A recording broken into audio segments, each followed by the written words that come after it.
So whether he likes it or not, here's what's going to be the case for Anthony Albanese. They said this before the election. We've said we have no intention of making any super changes. Major changes? Biggest changes in 30 years? They said this before the election. What about superannuation? Would there be any changes to the superannuation rules? Australians shouldn't expect major changes to superannuation if the government changes hands. What do major changes mean? What about things like catch-up contributions? They still be allowed? We haven't proposed it. We haven't proposed any changes to that, David. And you won't? Unlikely to. So Grim Jim's going to learn a lesson. When you make a promise and you've got the Story Bridge behind you, you better make sure that you're actually going to deliver on it. Otherwise, this will be how famous that grab becomes. There will be no carbon tax under the government I lead. Or this one from Tony Abbott, which of course he got beaten around the head about because he said... And no cuts to the ABC. And of course the ABC didn't get a cut. They just didn't get extra money. We didn't get a carbon tax, we got a floating price on carbon. And we're not getting any changes to superannuation, apart from being forced to pay tax that you currently don't have to pay tax on.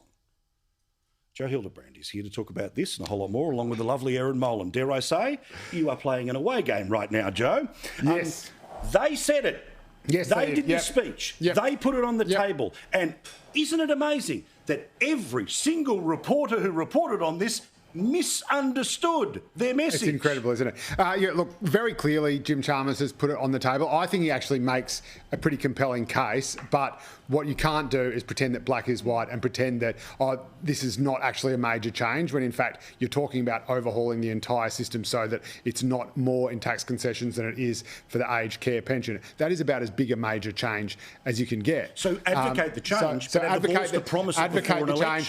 That's what I would do. I'd do what Howard did with the GST. And take it to the next election, and I think they'll probably win an increased majority at the next election. And why didn't they? Because of what happened to Bill Shorten in 2019. Because they knew self-funded retirees 2019 that their accountants were telling them, oi, these guys are going to change something. So what did they do?